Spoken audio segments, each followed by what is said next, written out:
the doors there as a part of the introduction. Okay. Okay, well, we'll call the meeting to order. Welcome to the November 13th, 2023 Planning Commission meeting. Thank you for your attendance and participation.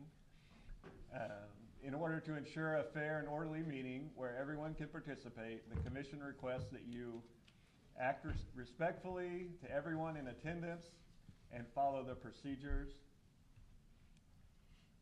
This is the agenda. We'll do roll call and declaration of a quorum and have communications from the public to staff, declare ex parte communications of the Planning Commission members with the public, declaration of conflicts of interest by the commissioner staff, zoning and subdivision items, which we won't have any tonight, and we'll have a section for public comment.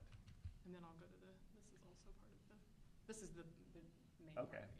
Okay, so this is the main part of the agenda, discussion of planning related issues, solar and wind farm regulations. We will review online survey results, and Josh is here, Josh Spotty is here to talk about Public Affairs Advanced Power Alliance, and Chris Carey is here from Enviro Solutions, managing partner geologist, and then we'll discuss next steps, and then we'll adjourn. Okay. So, go ahead, do roll call. Tyler Timbrink. Here. Jeanette Johnson. Here. Chad Depperschmidt. Brian Aubert. Ken Corbett. Here. David Linderman. Josh Greening. Here. With 4 members present, there is a quorum. Okay, thank you.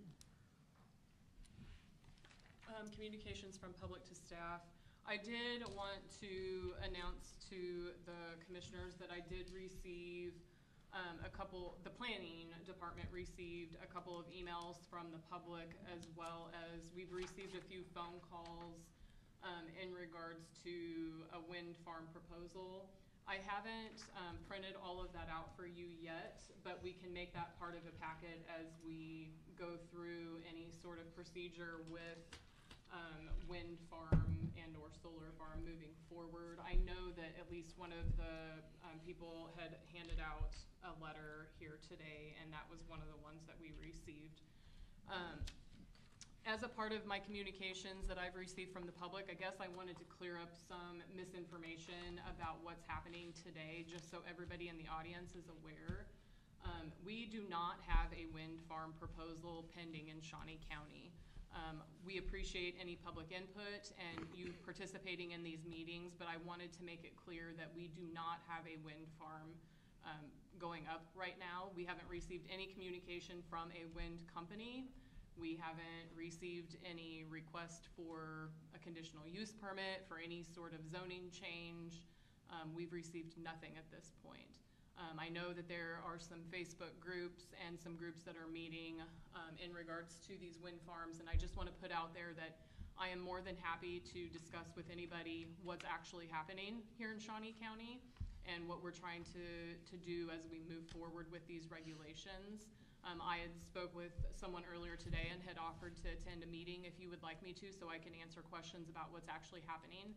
What we don't want to have happen is have rumors or gossip going around that's creating fear and anger and division within the community, because that's not what we're here to do.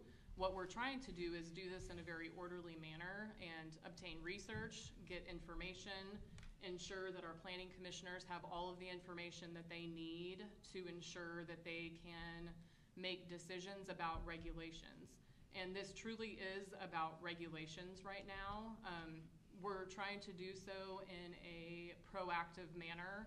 We're trying to be offensive versus defensive, so that if we ever do get someone apply for a wind or solar farm, that our planning commissioners know what regulations play in their consideration, that they have all of the facts about what a wind farm is or a solar farm is, and the pros and the cons, what they legally have the right to order someone to do as a part of that proposal. And so we've tried to take this very slowly and do so in a methodical manner And we are happy to have you here. And if you have, I had mentioned to someone that this isn't for public comment today, that this isn't a public hearing. We're not here to have opposition get up and tell us why they're opposed. We are going to allow public comment, but it's going to be before we even have any of the discussion items that are occurring today. It's not a question and answer session. You can get up and speak, and I think that the chairperson will probably indicate a time limit just to make sure that we aren't here for hours and hours tonight. But I just wanted to clarify that before we moved forward in regards to the communications that I had received before today's meeting. Thank you, Joni. Any ex parte communications by members of the commission? Ken? This is for Joni. Would it be better for those people who want to get us information just to send it to us personally, as trying to go through, take that burden off of you, they could just send it to the commission? They are more than welcome to reach out to you personally if you want to give them your contact information to send you stuff. If that's the case, though, I want it to come into a method for me to maintain it and ensure that all of the commissioners get the same information. And so we may have to I'm going to work with our communications department, because clearly we're at the stage where we're going to start receiving some public input on it. I'm going to work with the communications department to start establishing a portion of our website that will focus on places where people can make comments, a specific email address where they can send information. You know, we can start, as we start drafting regulations, places where we can post those for people to see what it is that we're doing, agendas, things like that. So if they want to reach out to you, they absolutely can.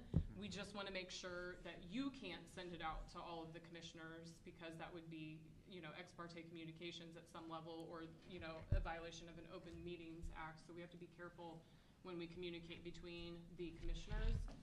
But if they want to send stuff to us, or if they want to speak with you directly because they feel like you know, represent them, then that's absolutely okay. Or any of us. Right, exactly. Thank you. Does anyone want to declare a conflict of interest by members of the commission or staff? No, hearing none. We have no zoning or subdivision items tonight, so we'll jump into public comment. We'll have 3 minutes for anyone that would like to come up to the podium. Joni will keep a timer going, and do we have the red light, green light thing? Okay. You'll have 3 minutes, and we'll give you the red light when the 3 minutes is up. After the public comment period is over, you won't have an opportunity to ask questions. We'll jump into the solar and wind farm regulation discussion, and that will be mainly the board here. So you won't be able to ask or get questions answered. And also during the public comment, you're not going to be able to get questions answered. You'll just be able to make your comment and then go and sit back down. So I think that's all I had in mind. Joni, did you have anything else in mind? Sign in. When you get up to the podium, just sign in, sign your name. And also I would notate that if you want to sign in, I hope that everybody signed in when they came in. Do we have a sign-up sheet for when they came in? Because we are gathering email addresses and information so that when we do start having public hearings or town hall meetings, that we can send bigger email notifications out, because we want to ensure that everybody is a part of the process and has the ability to participate. Okay. Would anyone like to come up to make a comment?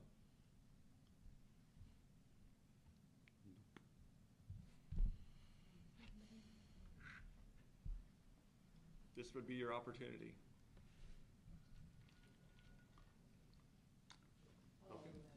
Okay. You don't I'm have sure to. somebody would. You don't have to. My name is Ginger Barr, and I live out in Auburn. And I appreciate your comments. I appreciate all of you on this commission. You have a huge responsibility being on this commission. And I think the main thing that I felt is, how do we communicate? We need answers, the truth, because as you say, rumors are going around, creates the fear, and people do not know that this is going on, that you are even studying it. So I would be very appreciative if for the whole county and for the landowners that we just take things slow to give everybody an opportunity to really learn about the issue and come back with you all to say what our feelings are. And then you all can make your decision and on to the county commission. But that's the main thing, because I'm calling people. I said, do you know about this? And they have no idea. We didn't know about the survey. Thank you. Thank you.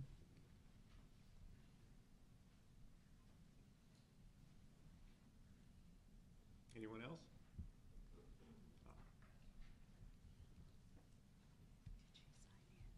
Oh, did you sign in? Up at the, Oh, I didn't sign. yeah, sign in, if you don't mind. Okay. Tricia Webb, I'm from Osage County, but I have vested interest in property around Dover. So first of all, where would we find your rough draft for what your starting point is? And you mentioned fear in the community. There's already fear in the community because we found out that there are already property owners with contracts. So we've heard in Osage County, Franklin County, and now Douglas County, well, we don't have an application. Well, you know what? We always have the same people running around, and this all starts happening, and then all of a sudden, boom, we have all these contracts, and they're for 90 years. So that's taken all this land out of commission because nobody wants to buy it. There's a property outside of Scranton that nobody wants to buy it because there's a contract on it. You know, I'm not going to buy land next to somebody that could potentially have one of these. So I would suggest, if you're serious about squashing fears, that you place a moratorium in place while you guys are figuring this out, because that's the easiest way to calm public fears. That's it. Thank you. Can I make a comment yet? Or No, we don't comment. no, we don't comment? This is for them to comment. Gotcha.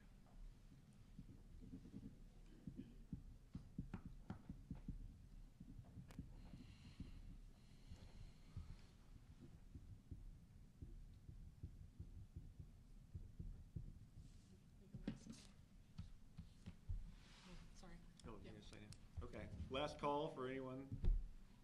Oh, here we have someone.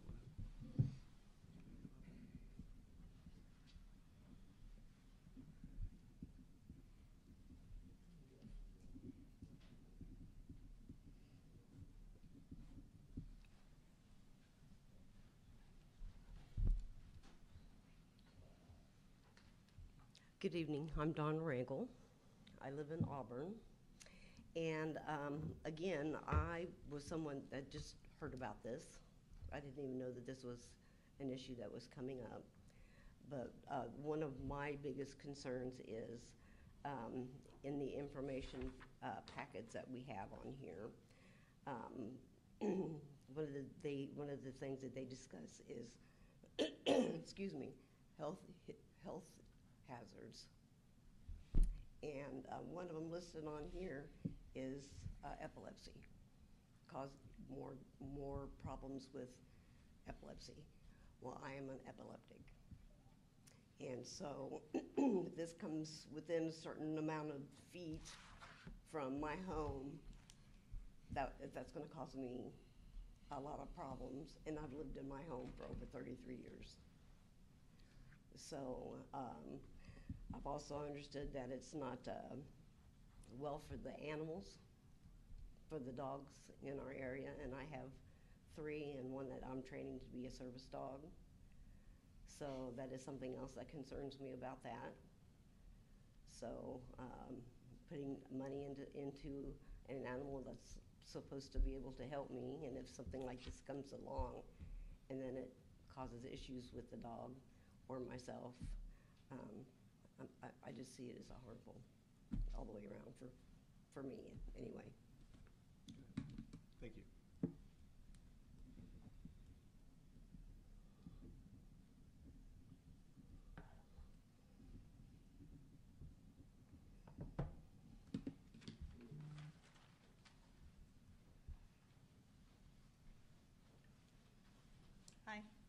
I'm Karma Lockney, and I just have a couple of questions, comments, I guess. I have property out in south and west of Auburn, and next to it in July, there was a monitoring device set up. And when I called the number on it, wondering if it was Fish and Game or what it was, the number on this monitoring device, the lady answered and said she was a bird monitoring for wildlife, and this was for, I said, who paid for this? And she explained to me that the windmill company paid for it. I said, who allowed you to put this here? And she told me that my neighboring landowner had allowed him to put it there. There's a deed recorded on my neighboring landowners beside my property, both of them, and I've talked to others, and they have it. So I know you're saying that it's not in our area, but they're signing up people. And I also question who you're allowing to come in and speak. You know, you told us, I think you just said you're silencing the emails, that you're controlling our ability to communicate with these people, that you're kind of filtering them, but you're allowing and you're having people brought in. And who's paying the people? Where are they coming from? Who are you selecting to come in here and speak? Because I happen to believe, I mean, I saw the bird monitoring device. I have a picture of it on my phone from July 16th. And I'll question how many birds fly on July 16th when it's hot that are floating around. So trying to squash rumors, it's out there. Don't tell us it's not. Thanks.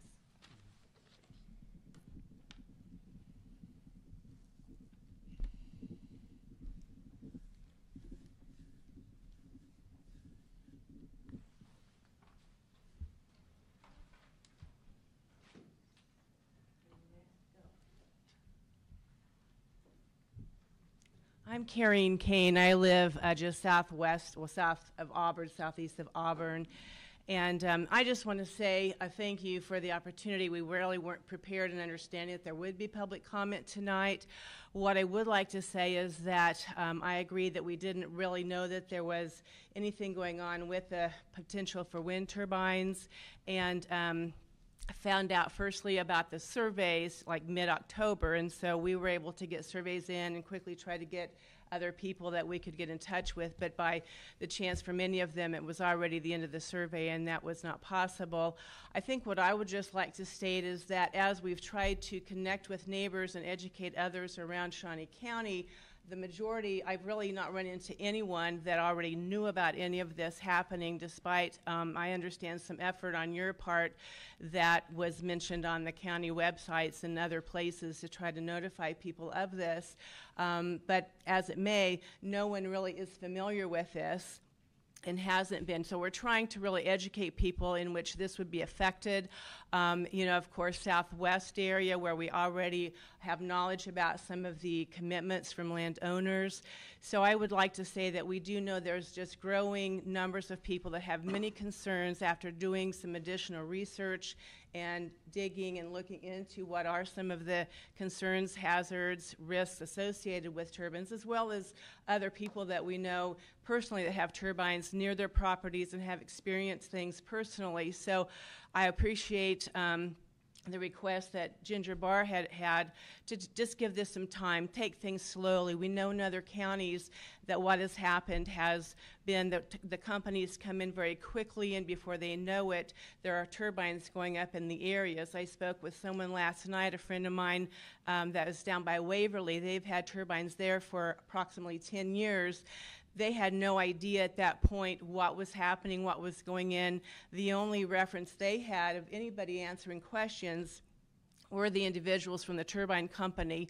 So, you know, she was just really in the dark, as were all of the other neighbors and so forth. So I had some good, you know, firsthand information from her about their experience living near the turbines. I would just, you know, ask that we please have the opportunity for people to be educated, aware, come prepared for public meetings to really let you know from the heart and from our experiences personally with others, as well as educating ourselves why we feel that turbines may not be something that we want to have in our area for a variety of reasons, and we would like to have that opportunity at public hearings in the future. Thank you.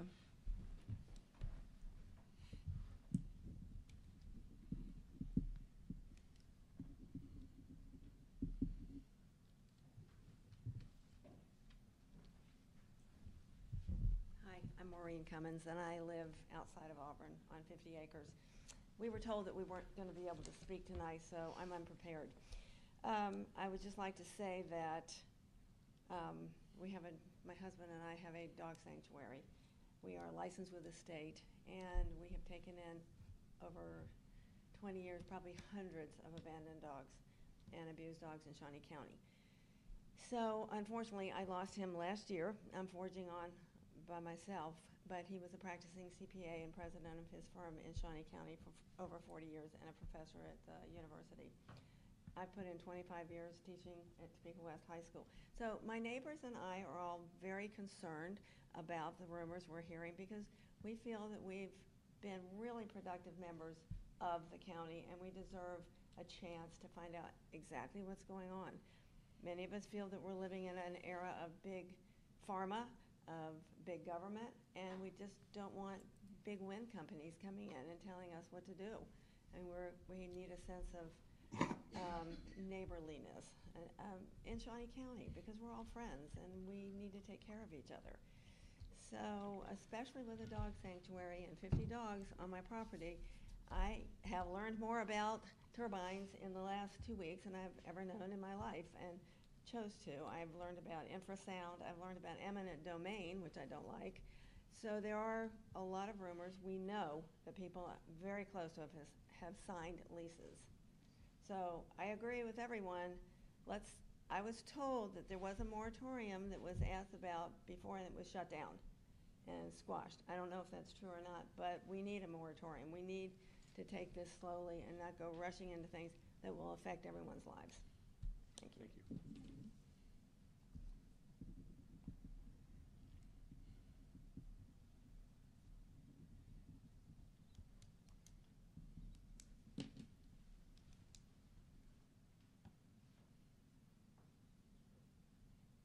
Okay. Thank you for your comments. We'll move on and hear the information that we have, the speakers that we have for tonight regarding solar and wind farm regulation. So I actually am going to do I was going to do the survey results first before we had Josh Svati and Chris Carey. And I think that this would be informative to the people that are here today so that they can see what the survey asked, because I know some of them indicated that they did not get to see that at all. So, and this isn't to say that we won't either reopen a survey or conduct another survey or try and get additional information. This was just, as the commission is aware, was a starting point to start gathering some information from the public to get some input.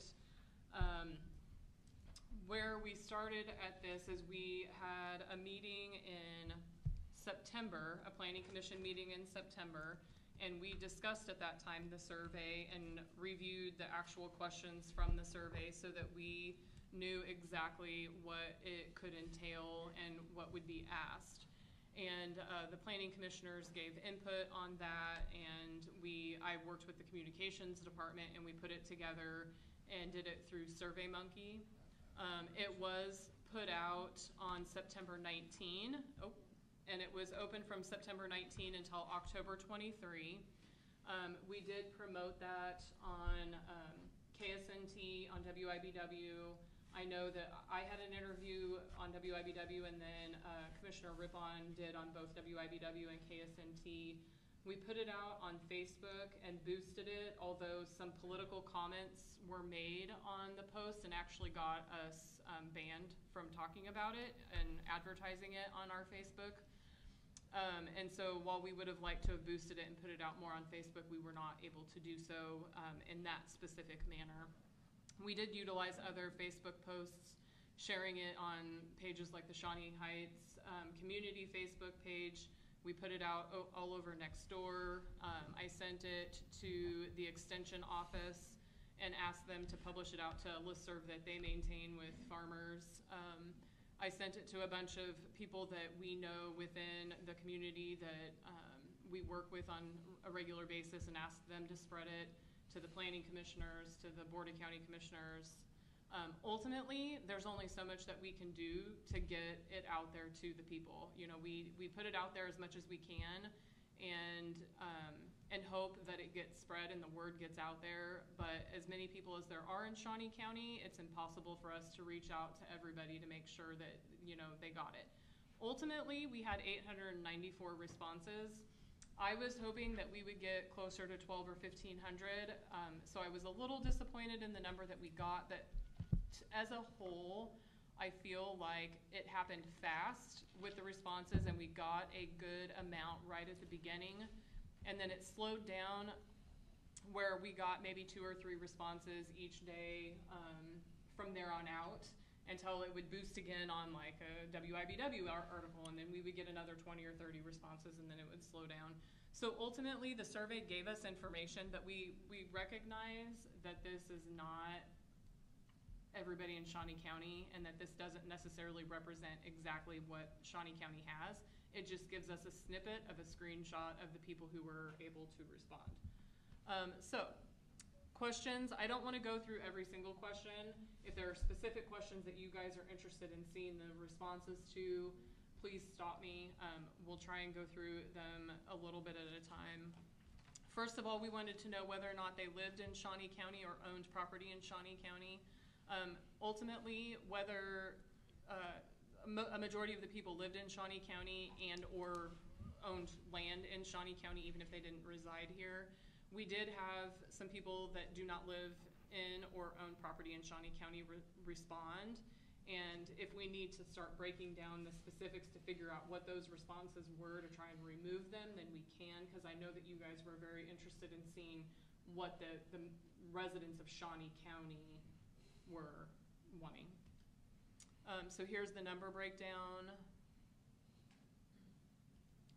And then we tried to figure out where exactly people live. Do they live in a city? Do they live in an unincorporated area?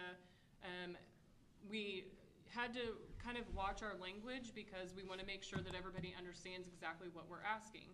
So one of the questions was whether or not they lived, or options to select was whether or not they lived within a city limit. A lot of people live in Barryton or in Dover or in Topeka, but outside of the city limits, and they don't necessarily realize that they actually live in unincorporated Shawnee County. Barryton is a city for mailing address purposes, but it's not an incorporated city where they have the municipality municipal government. And so we handle all of the zoning for anything in unincorporated Shawnee County where these rules might apply. As you can see, a lot of people from the city of Topeka responded.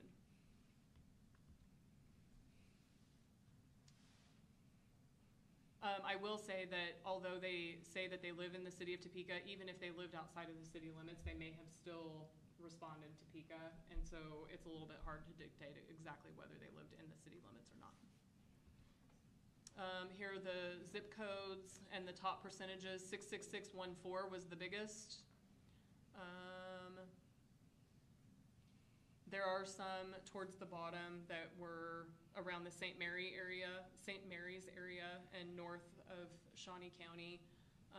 I know we had at least one response that came out of Baldwin City, people that weren't within Shawnee County at all. But for the majority, some of them responded that they lived outside of Shawnee County, but so close to our county borders that they really would be affected because it was within miles. Whether or not they lived on agricultural land or not, or non-ag land. So the vast majority of those that answered yes are living on less than 1 acre. So, whoops. I need to move my mouse.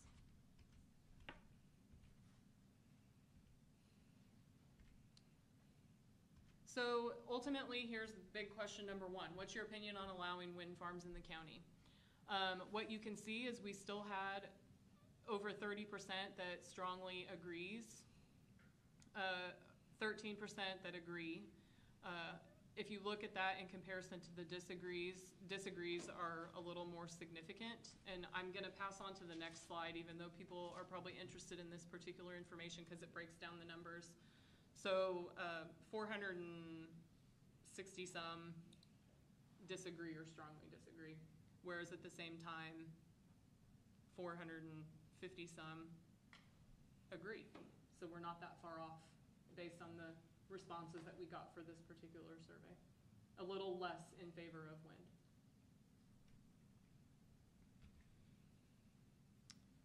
And then the same question was asked about solar. On this one, the percentage was a little more in favor of solar than disagree, but again, fairly even both ways. And again, the numbers, 306 and 128, probably the strongest agree, and then disagree or strongly disagree at the bottom.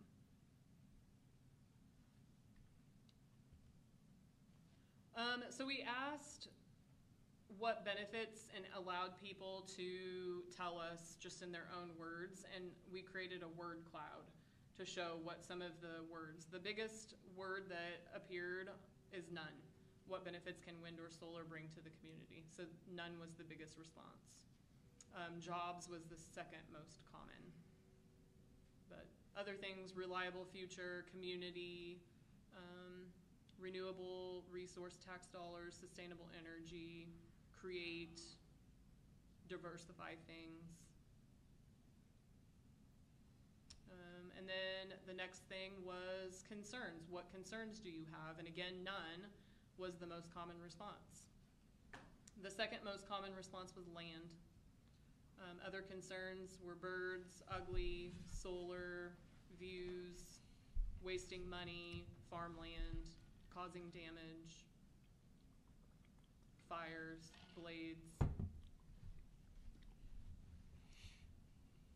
Do you believe that wind and or solar farms would negatively or positively impact property values? And negative was much higher. Would your opinion change if it caused your energy rates to decrease? And a majority of people said no. And then I did ask the commenter, we included that they support wind or solar regardless of the impact on their energy rate, and that one, I was surprised how significant that one was. And here's the breakdown of numbers. 306 people said that they supported it no matter the impact on their energy rate. Would your opinion change if your energy rates stayed the same or increased? And a lot said that they would still support it. A majority said that they don't support it either way.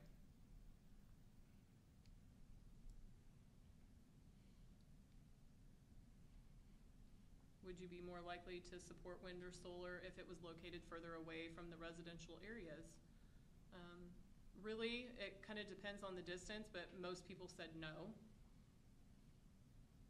I was, again, kind of surprised that people said that they would support it no matter where it's located. Consistently, that number, this one here is only 233, but I would say consistently the support is right around the 300 range. How close are you willing to live to a wind farm? Not willing at all.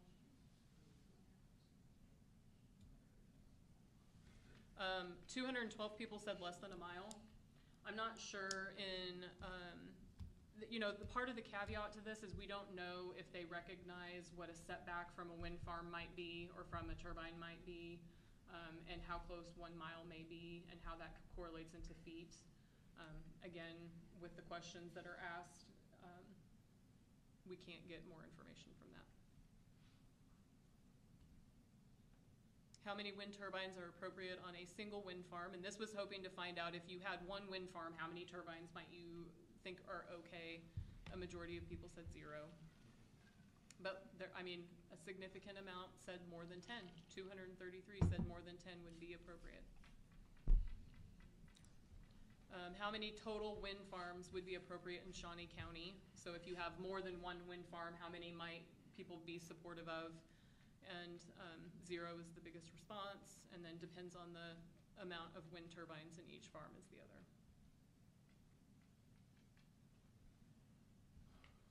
How close are you willing to live to a solar farm? Again, not willing at all is the biggest response. Less than a mile is the next.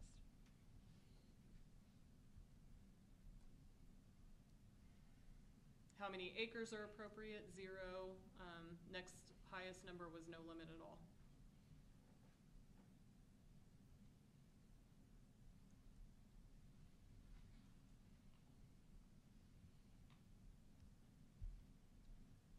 How many total solar farms are appropriate in Shawnee County? And that, again, depends on the size of the solar farm, or 0.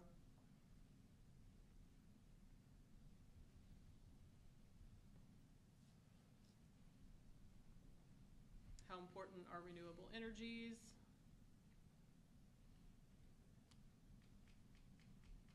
The question about the property tax break, if you believe that they have to make a payment in lieu of taxes, of course, people were much in support of that.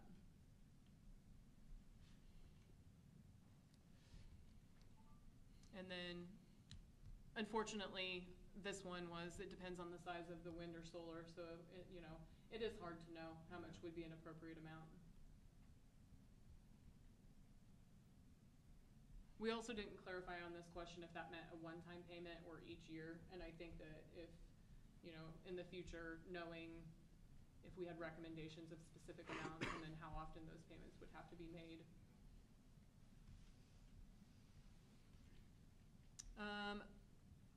Property owners who lease their land receive financial compensation. Should neighbors surrounding a wind or solar farm be compensated? And a majority of people said yes. And how much would you personally want to be compensated? Everybody said depends. Some went from $1 million, $1 billion. Some people wanted just, you know, their own property taxes to be cut, or they would move if they had a wind farm move in next to them. We asked if you currently have a lease on your land for wind or solar farm. And on this one, we did have 5 people say yes.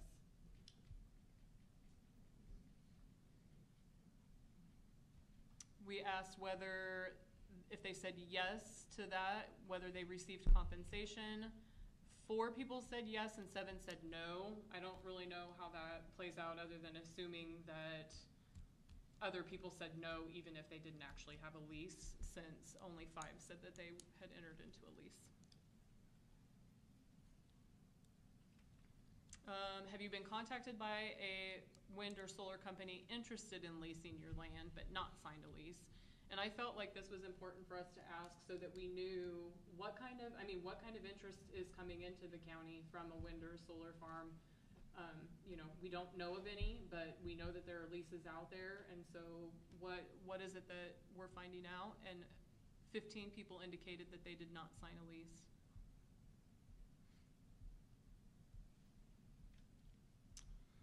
Whether or not people think wind farms are compatible with farming and agriculture. And whether they think solar farms are compatible with farming and agriculture.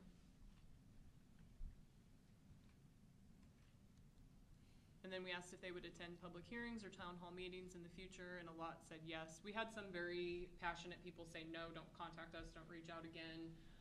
We were able to get a large number of people to give us email addresses so that as we move forward, we have a database where we can start notifying people and try and increase the public comment and public interest that we have as we move forward. And really, I believe that is it. Yep. So, any questions about the survey? A couple. This may not be the right time, Chairman, but I'd like to make a motion tonight that we, before this is ever settled, we have to make a decision here. That this commission holds 3 public meetings, 1 in each county commissioner district, with a 45-day notice before we have to make a decision on wind and solar. To give some of these people that live out here just a little bit of a timeline before the hammer drops, that they'll have time to voice their opinion, and every county commissioner can feel the eyes looking at them, and maybe some of the words coming out of their mouth. And I don't know whether I did the math on this survey, it's 0.005% of Shawnee County. I think this would give a lot of people in the county peace of mind to know that there's a timeline before, there's a procedure, a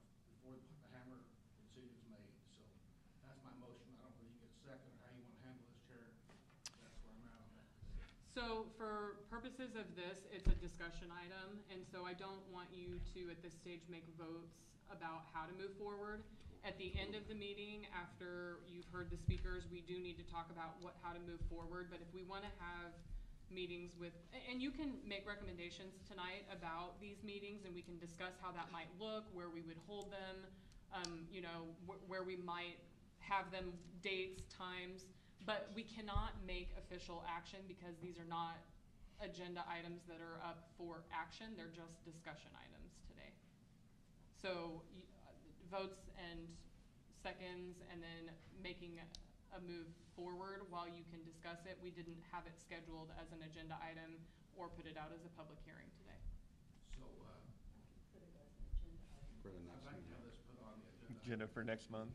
Yeah, and I think that we should absolutely discuss more what it is that you would like and get input and discuss that, and then we can put it on as an agenda item for December, because we do plan on having a December meeting, so that you guys can take action about what's gonna happen and when those will be, and can, you know, have a good discussion amongst yourselves about when and where those meetings will be. And it's like the Facebook survey. Basically, all you had to do would be guess a zip code in Shawnee County, and you can play that anywhere in the world. I mean, they're stats and numbers, but I'm a little bit sorry that the time was used to really show nothing. I mean, 800 people out of 107,000, and percentages of nothing. You know, if it's 2 people and that's 50% more than last year, I'm just saying, I see that, it's better than nothing, but I would hate to hang my name and county on those kind of stats. Okay. That's just me. Thank you, Ken.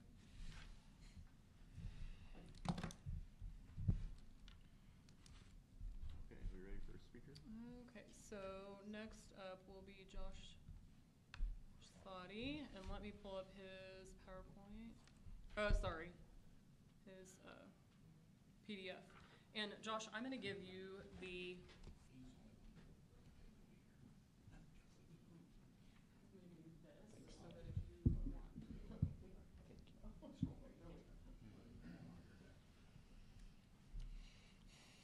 Good evening. I am Joshua Swati. Thank you for having me in here. I'm certainly not here to defend the work of the Planning and Zoning Commission. I think, though, that I'm one of a number of speakers that have been asked to come in and present on this, if you're wondering why I am here. And there have been other speakers that have come before me, in fact, so I think that's why I was invited to be here this evening. I am, just so that in the interest of full disclosure, definitely paid by the industry. I am the Agricultural and Intergovernmental Affairs Advisor for the Advanced Power Alliance, and as some of the members of the commission know, because they also work around my wife, I am the B team compared to my wife, who runs the Advanced Power Alliance here in the state of Kansas, and I'll talk a little bit about that. I'm looking how to advance here.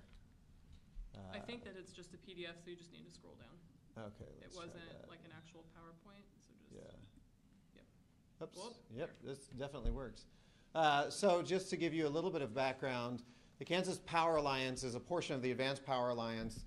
The Advanced Power Alliance is like a trade association. If you are the Kansas Contractors Association or the Kansas Medical Society, it's a trade association of all the people that work in that. The Advanced Power Alliance is the trade association that includes the people that develop wind and solar farms. Like any trade association, not everyone has to belong.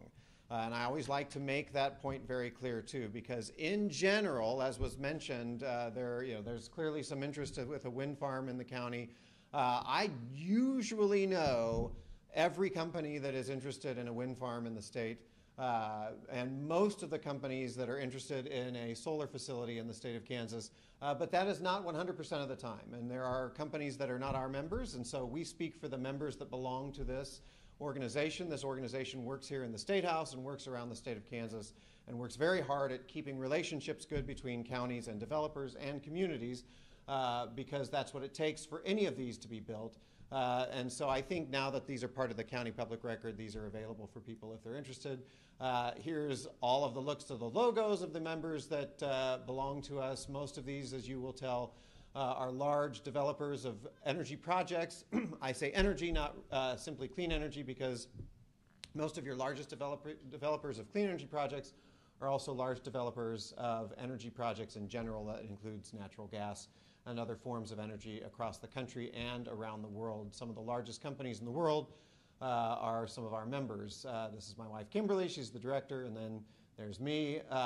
So I then went to this slide. I was actually invited this evening to talk about solar regulations. I have the balance of the evening, and I do live here in Topeka, so it's not very difficult for me to get home. That being said, I do have a wife and 4 kids. I don't want to be here all night, but I can talk wind to the extent that you want to, or that you may have questions afterward. I'm happy to talk about that. I would also say, between my wife Kimberly and I, no one else, this is going to sound like a grandiose statement, but there is not anyone that has been operating in the state longer than we have in the clean energy space and have touched almost every wind development in the state of Kansas. And so I don't know necessarily what qualifies you as an expert, but we are definitely have been around the industry for a very long time in the state of Kansas. This particular photo comes from where I am from originally. I grew up on a farm in Ellsworth County, still have a farm there in Ellsworth County. And I was a state representative of Ellsworth and rural Saline counties in the 2000s. And we had, at the time, it was the 3rd wind development in the state of Kansas. It was actually 2 phases, Smoky Hills Phase 1 and 2. As you drive west on I-70, you pass those right after you get by Salina. And those were in my legislative district. I was involved when they started. And that began my interest in renewable energy. I also was very familiar with all of the families that were involved in those projects. In fact, my family's been in Ellsworth County since 1864. Many of these were 2nd or 3rd cousins.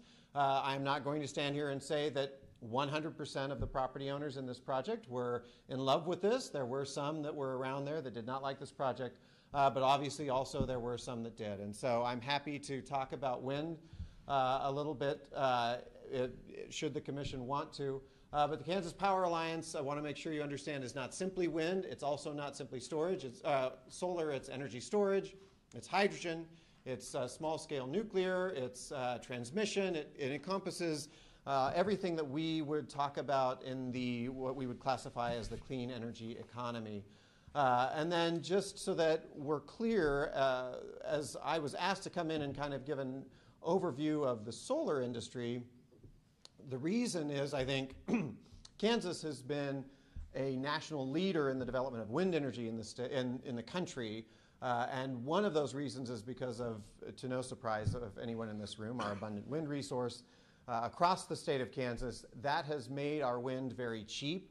And so wind was developed with gusto here in the state of Kansas, and there have been a number of years where we have led the nation in the development of wind energy. You can see all of the data points there in terms of the amount of investment and the jobs that have been created across the state, not only in counties that have those developments, but then, of course, in counties that may have central headquarters for those companies around the state of Kansas.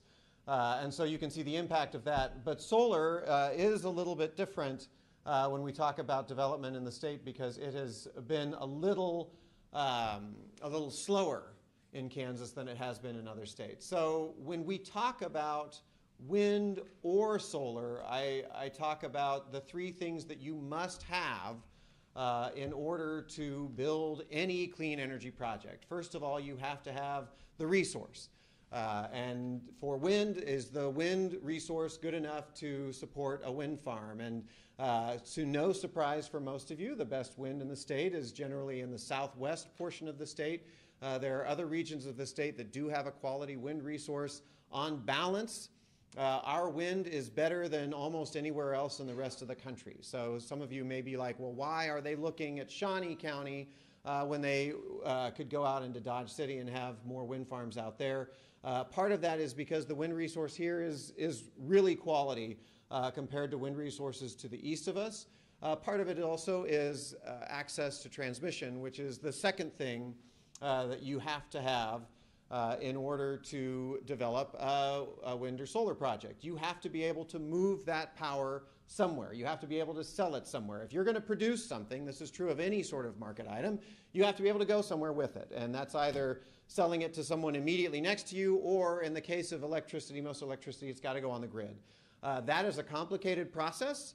It takes a long time. You have to make an application to an organization that's called the Southwest Power Pool. The Southwest Power Pool is the regional transmission organization that governs all of the transmission lines kind of from northern Louisiana all the way through northern Texas, Kansas, Nebraska, up into the Dakotas, and a few other portions of states around there. But they govern how that power comes onto the grid. And it's really important. And if you wonder why it's important, just take a look at Texas the last couple of winters. Texas has its own system, because it's Texas, of course, and that's called ERCOT. And Texas is the one that continuously is almost having meltdowns or near meltdowns because they have mismanaged their grid, or they don't have enough transmission capacity to handle the power needs when they have major storm events. So the Southwest Power Pool is in charge of managing the grid.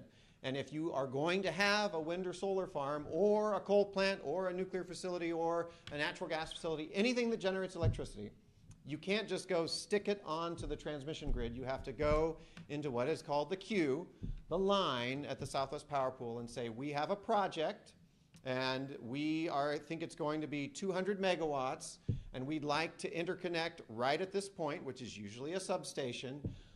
Can that go on the transmission grid at that point? And then the Southwest Power Pool will spend literally years studying whether or not the 200 megawatts of whatever kind of power that you have planned can go onto the grid at the substation point that you have named. And if they come back and say, yeah, it's going to work, then you can proceed with getting your power out onto the grid. So going back to the three things that you have to have if you're going to do it. The first is an actual resource. And sorry, I was talking about wind, but this is actually a solar map. You'll see here again, the best portion of the state of Kansas for solar is in the southwest region, but compared to broad swaths of the rest of the country, Kansas's solar resource is pretty darn good across the state. You have to have a good resource. You have to be able to move that power out of the area where producing it, or you have to be able to sell it to somewhere close to you that needs it. And then the third thing is that you have to have willing landowners. And I'm gonna sort of take a pregnant pause there and make sure everybody understands this.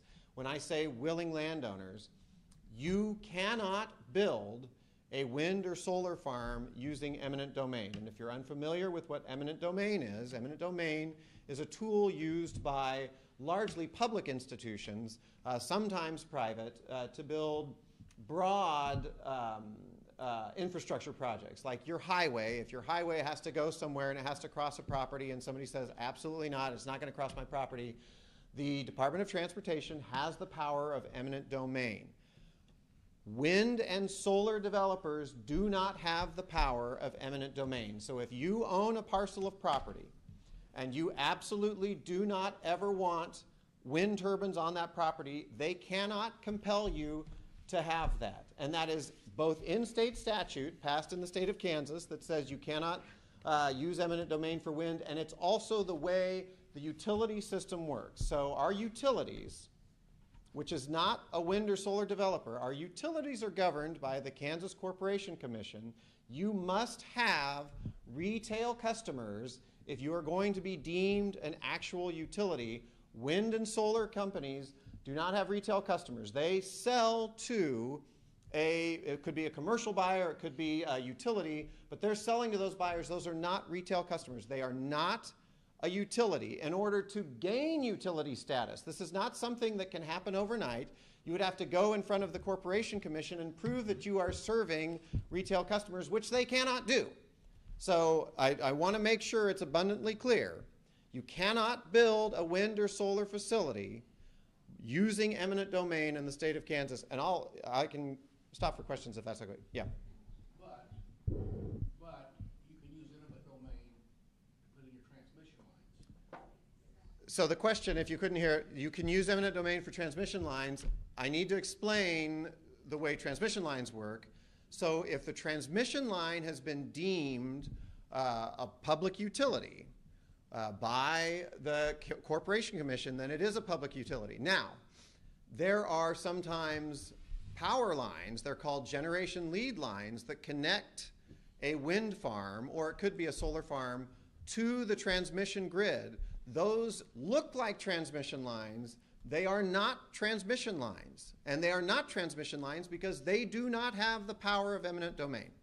So if a transmission line is deemed part of the public good and is classified as a utility status, then it does have the power of eminent domain, but not any part of a wind or solar development. And that includes the wind towers, that includes the collector lines between all of the towers, that includes the substation involved in the wind farm, and it includes the generation lead line to connect to the transmission grid. All of that is classified as part of the wind farm. None of that has eminent domain authority. Even, and this would be an extreme example, but let's say that a wind developer wants to have a 200-mile-long generation lead line, which wouldn't happen, but let's just say for the purposes. So a 200-mile-long generation lead line, and say, well, we want to build in Topeka, but we want to connect it all the way down in Oklahoma or something like that. They still would not have. There's no, well, it's long enough, it now qualifies. No, if it's a generation lead line connecting you to the transmission grid, it is part of the wind farm. It does not have the power of eminent domain. And so you cannot build a project without a quality resource. You can't build it without a place to interconnect and move that power, and you cannot build it without willing landowners that have willingly leased their property. Those are the three things that you have to have if you're going to build any project, whether it's wind or solar. So this presentation was geared largely to solar. I can come back to wind if you have questions at the end of it. But I do just want to show the top 10 solar states with installed capacity are some of the most urban or highly populated states in the country. And some of them have enormous amounts of power already constructed in solar facilities. So Kansas, as a general rule, we have around 13 or 14,000 megawatts of total power need across the entire state. That's everything. That's Wolf Creek, that's coal, that's natural gas. And we're between 7,000 and 8,000 megawatts of installed wind capacity. And so you can see California up there has 39,000 megawatts, almost triple the amount of all of our power in installed solar alone. But California also has broad swaths of desert. The ones I point out that are most interesting are North Carolina, Georgia, New Jersey. These are states that are very urban. But New Jersey still has over 4,000 megawatts of installed solar capacity, which is about a little over half of all of the wind capacity installed in the state of Kansas. Kansas does have some utility scale solar. The one facility that rises to that level is out near Johnson City, Kansas. That's a photo of it from the air. There are also several 1 megawatt solar projects around the state, including one here in Shawnee County.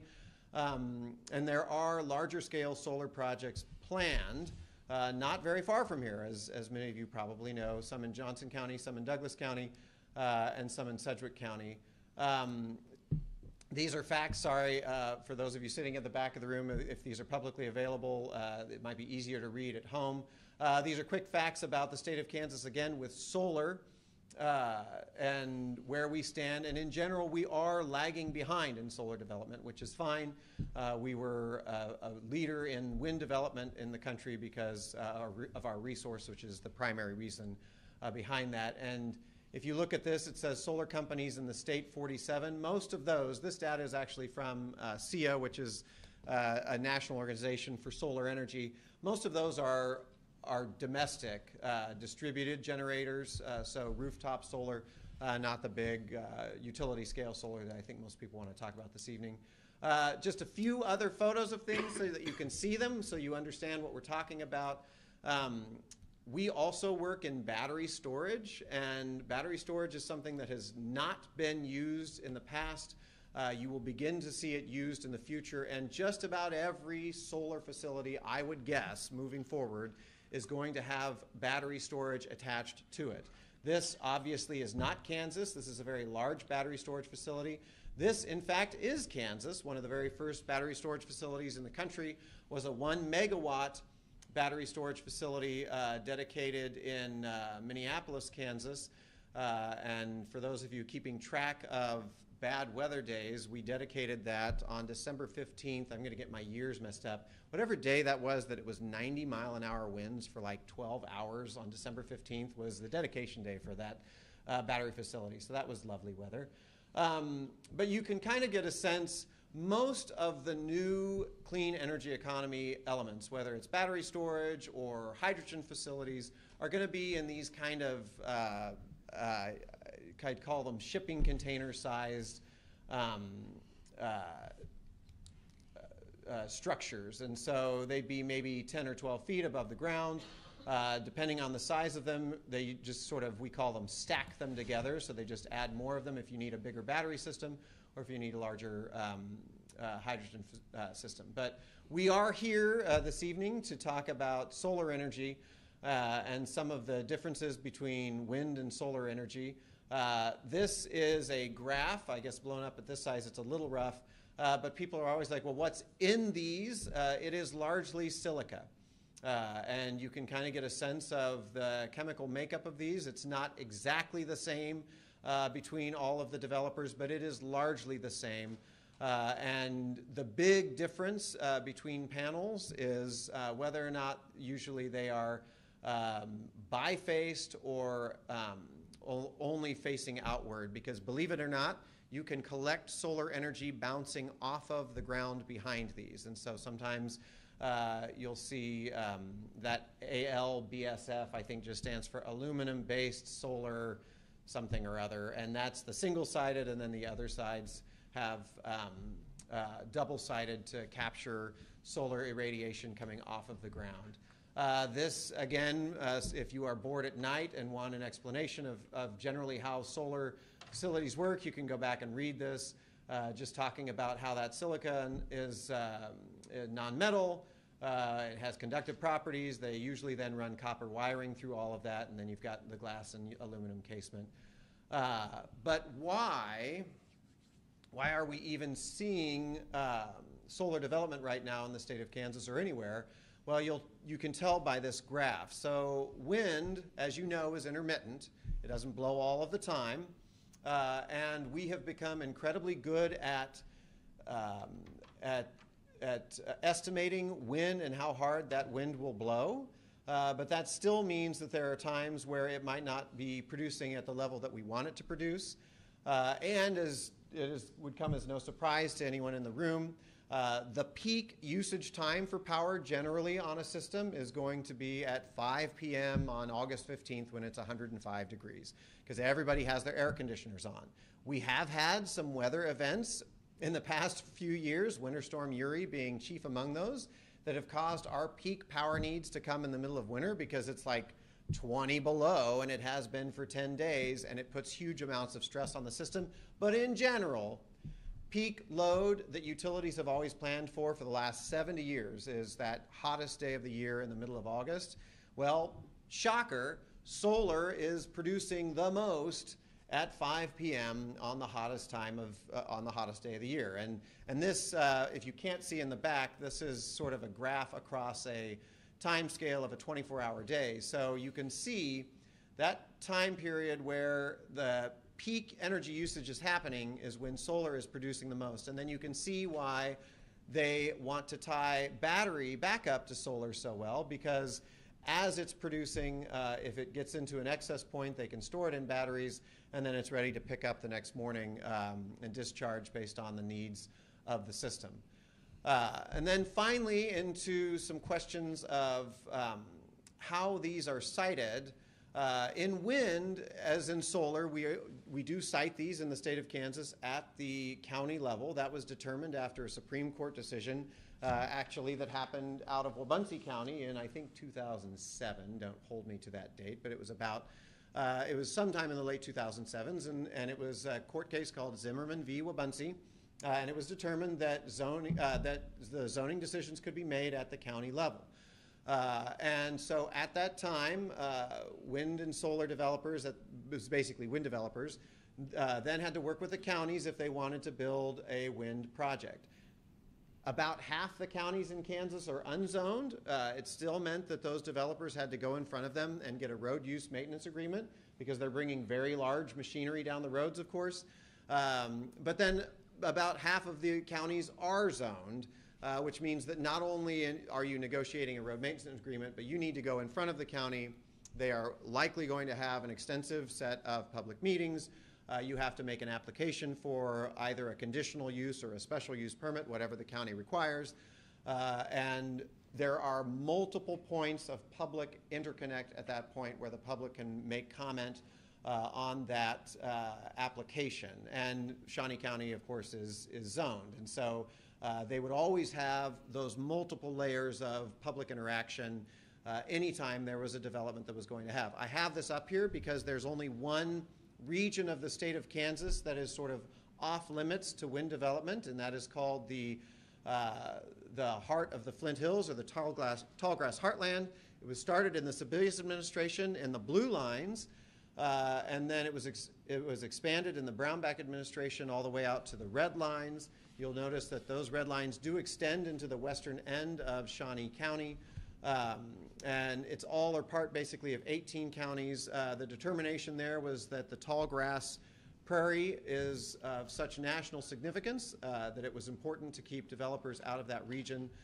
That is for wind energy development. And so if you have been or driven through there, you will notice there are a couple of wind developments that are within that box, particularly in the southern Flint Hills region. There's one in Elk County, and then there's one near Beaumont, kind of in the corner of Butler County. Both of those were cited and approved before the Flint Hills box, we call it, was set out in terms of its parameters. So that's why those exist there. But back then, and I think that might be, well, I have this so that I can show it a bit. This is a solar array in North Carolina, just so that you have a sense of how these operate, and they're different than wind energy, and they're different even in their own selves in terms of the maturation of the industry. These panels used to be closer together, but they have learned, obviously, that you gain an enormous amount of efficiency if they toggle like a sunflower and follow the sun. And so in order to be able to toggle and track the sun's movement, they need more space in between those panels. And so a lot of times you'll hear people say, well, there's a lake effect with a solar array because it just all looks like it's the same thing. In fact, with the new sort of rotating solar panels, there's a considerable amount of green space in between that array. And the other thing that I like to point out about this, and this is important for sort of planning and zoning individuals to consider, is what it's like to remove these. So when you build a wind farm and you put a wind tower in place, to no surprise, a wind tower requires a substantial foundation. Some people might not think it's as substantial as you would think it would need to be, but depending on the geology, there is a concrete and steel base that goes around 12 or 14 feet down into the ground for a wind turbine and may extend out as far as maybe 25 or 30 feet in diameter down underneath the ground. That's a foundation for that wind turbine. Solar panels are not even encased in concrete. They are driven as pylons into the ground. So at the point at which that solar facility has reached the end of its useful life and is over, you can literally go in and pull everything that's in existence there and go right back to that.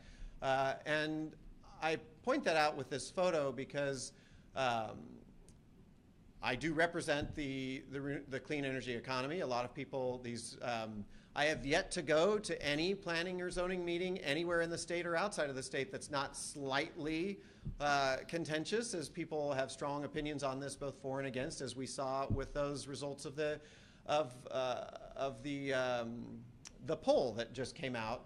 But what's interesting about solar is that you can remove everything here, whereas there's so much development, and I point out these facilities right over there. Let's say 40 years from now, you wanted to remediate that site and go back to a productive agricultural use. The asphalt that has to be removed, all of the underground infrastructure that has to be removed in those facilities, plus the fact that that ground has been covered by asphalt and concrete for, we don't know, 50 years, 70 years, maybe even longer. the remediation on a solar facility is just substantially much easier. So that brings me to the end of my formal comments. I will say, just to help people understand the process around how wind and solar is developed, leasing is a private contract between a private landowner and a private company, and that exists and is true whether or not it's wind or solar or oil and gas. And so just because you get a lease does not mean that that wind farm is going to be built. That wind farm, in order to be built, has to go through the queue, as I mentioned before, to be able to be placed on the transmission grid. But then it also has to go through all of the different layers of county government, plus apply for a permit from the county government. And if it is a bad project, that county government definitely has the authority to say this is a bad application and we're going to deny that application. And that is how the process works. But in order to even get in the queue to say we'd like to have a project, there is a requirement that you have to show you even have some ground leased for a potential project, whether it's wind or solar. And so companies can come in and go into private treaty with private landowners to lease. And I would argue that that is a central tenet of private property rights. If you own a piece of property, you have the right to use it to its highest use value. Now, you as planning and zoning commissioners have the ability to make broader decisions for how the county may or may not want to use its authority in this case. But in terms of individual private property rights, the right to treaty, the right to enter into contracts is sacrosanct, and that's not just for Kansas, that is central to property law in the United States, and not just for wind or solar or clean energy, but for oil and gas and a whole host of other different things that you might like to host on your property. And so that's why it's always going to seem like, well, I'm hearing that my neighbor may have signed up for a lease for wind or solar, and that's because they have that right as a private property owner to enter into that agreement, and they can be public about it. They also do not have to be public about it. At some point in time, if it does change the deed on the property, it has to be registered with the county, and that's publicly available. But otherwise, it's a private contract, a private treaty between those private property owners. So I imagine I've maybe elicited a few questions. I'm happy to entertain anything. Thank you, Josh. Do we have questions from the commissioners? Go ahead. Okay, so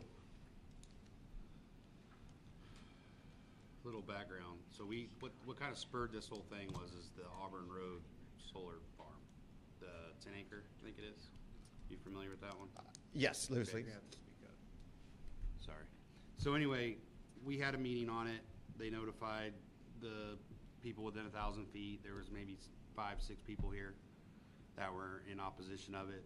One of them lived right next door. I actually went out to the guy's house to see where the farm was going to be. They went to the commission, came back from the commission, they kicked it back down to us. Both times that Evergy was here, we would ask how much power or how many homes is it going to power. Every time we asked them, it was a different number. The only thing I think I remember that was correct is they said that it cost $1.2 million to put the solar farm in. I don't know if you're familiar with that. After that meeting, we decided that, hey, we need to have this kind of stuff to figure out what's going on. So when those come up, we had something to go after. And the last meeting we had, is that when those guys were here? Goodwin? Last meeting we had was September. Was that when they were here? Before that, okay. Or was that okay? Yeah. So the last meeting we had what was the representative's name? Senator Mike Thompson. Senator Mike Thompson was here and Jeremy Goodwin was here. And we learned at that meeting that Evergy gets a government subsidy of $50,000 per acre on solar. Is that correct?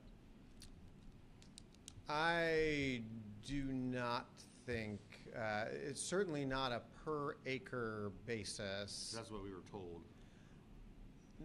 No. So that's my frustration with it, because I told her, I was like, we need to get, so I'm looking at it as that we're going through the process, right? So we obviously talked to two people that were not fans of it. There was a lot of environmental, the radar. I mean, he showed us slides where the wind farms were affecting the radar capabilities for detecting tornadoes, which is a huge red flag for me.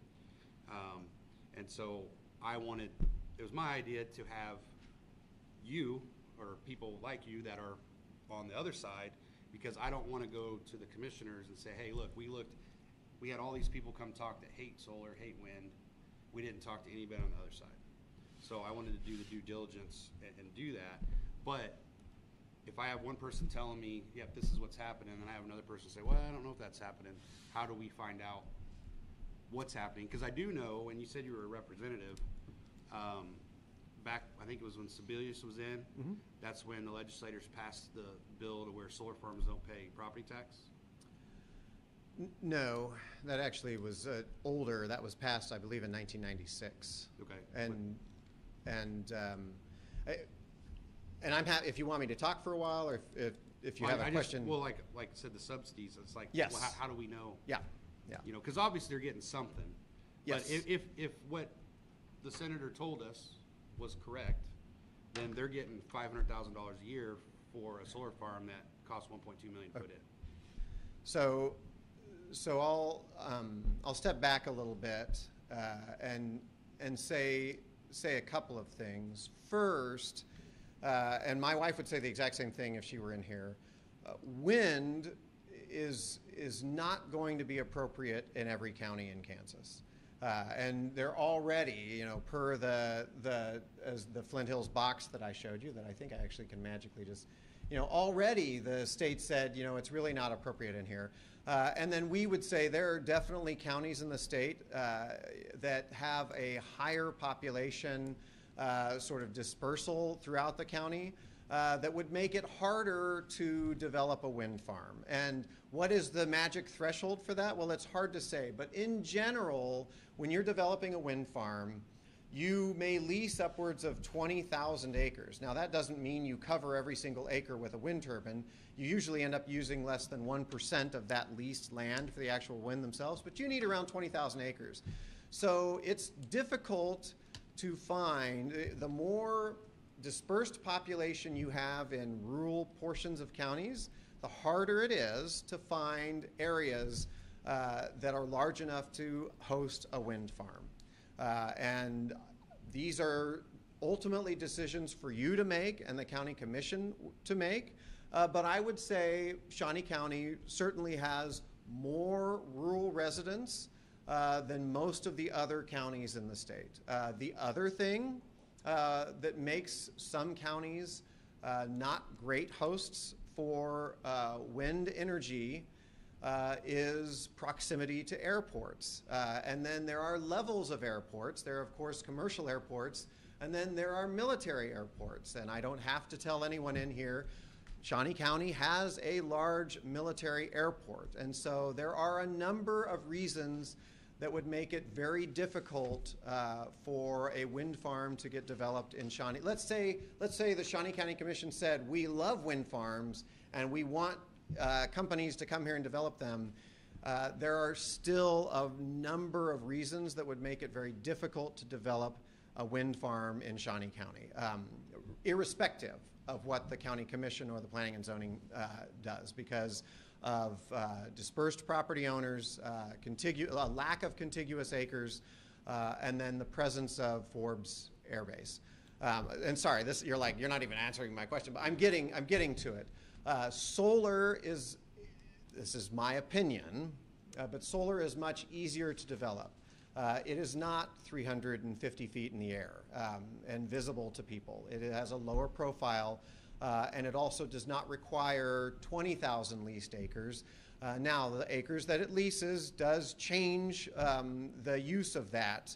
If you are farming there, if you are farming and you put up a wind farm, you are going to continue farming around those wind turbines just like you would with an oil and gas well. If you are farming and you lease for solar and they build it, you're not going to farm there anymore. But that is a decision that landowner actively makes. They know exactly what they're doing. And in general, we measure, rather than acres, and this is how I was getting to this, rather than acres, we measure in megawatts, which is the amount of power they're going to produce. And in general, 1 megawatt of energy requires between 5 and 7 acres of property to be built. And so if you were to have a 100 megawatt 100 megawatt solar facility, it's going to require about a section. And it doesn't have to be a perfect section. It can be kind of puzzle pieced together. But that's generally the amount of size that it's going to require. And that's rated at peak generation, because nothing ever produces at peak amount. Nothing ever produces at peak amount, but when I say nothing, I mean nothing. Every generating source is going to have ebbs and flows. When Wolf Creek is running, it runs at 1,150 megawatts 24 hours a day. But Wolf Creek, like any nuclear facility, has to go down for maintenance, and at that point it goes down for months, several months at a time, or could even be longer. So there's nothing that runs at 100% capacity all of the time. Now, to the question of subsidies, I am no stranger to the senator that spoke in front of this committee, and he and I certainly do not see eye to eye. I, however, work in the industry and am privy to understanding how the industry operates. And so when we consider subsidies, it's classified as a production tax credit or an investment tax credit. That is done at the federal level. The state has never given money to a wind or solar facility in the state of Kansas. We don't have a state-sponsored production tax credit. So what does the federal government give them? So the federal government is based off, and I think it's like a penny or a penny and a half per kilowatt hour that's produced. And so that's how that's determined. So you can't think of it in terms of an acreage base, what they're getting off of that. They're getting a production tax credit based off of the amount of power that is produced, and it's at the kilowatt hour level. And I would need to have somebody from Evergy be able to tell you exactly what that qualifies as. But I will say of a production tax credit, you don't get it if you are not producing something. You have to be producing something in order to get that production tax credit. Now, to the property tax, the production tax credit, when it was started at the federal system, and I don't exactly remember when this was, I've never... That meeting, we were told that it was supposed to end in 2022, but the Biden Inflation Reduction Act extended it for basically ever. It did not extend it forever, but the Inflation Reduction Act did extend the production tax credit, or ITC, out to the end of the Inflation Reduction Act, which would be, I guess, 9 years from now. So it's an additional 9 years. Now, on the property taxes for a wind or solar farm in the state of Kansas, in 1996, the state legislature passed a law that gave a lifetime property tax exemption for a variety of generating sources, not just wind and solar, but a variety of generating sources.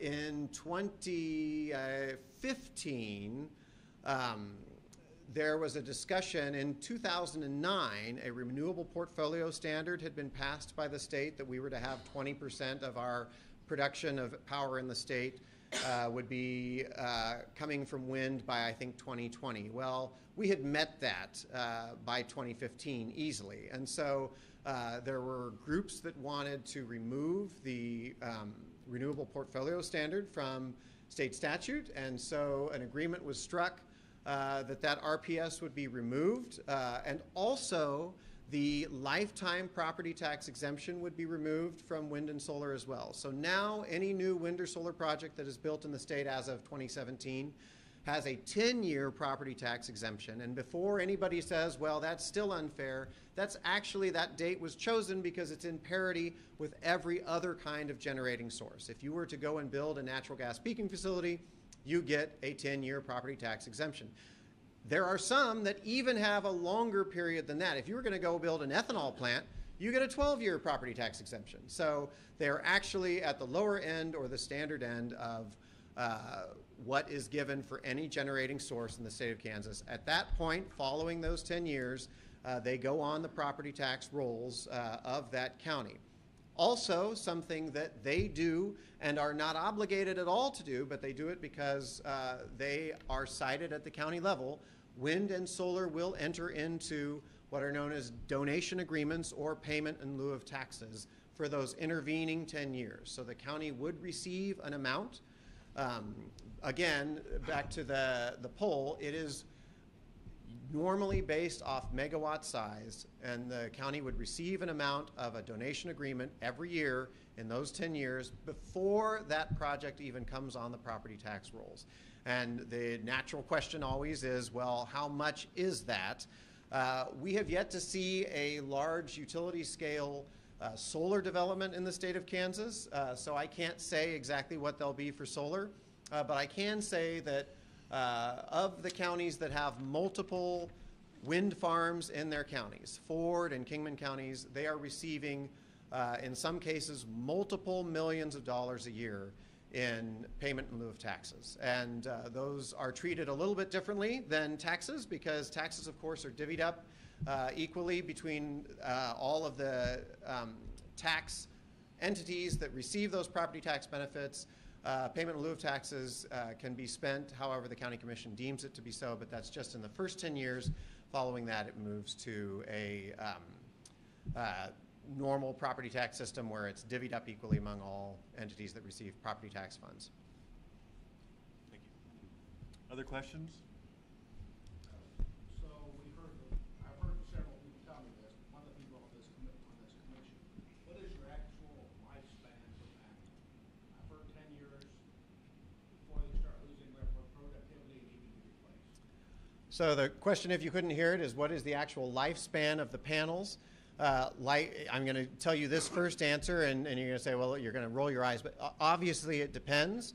But in general, I'll do wind first, then I'll do solar. In general, your power purchase agreements, which are the purchase agreements associated with that project. So if you are going to build a project, you have to have, as I said before, you have to have a way to put it on the grid, and you have to have an off-taker that's going to pay for that power.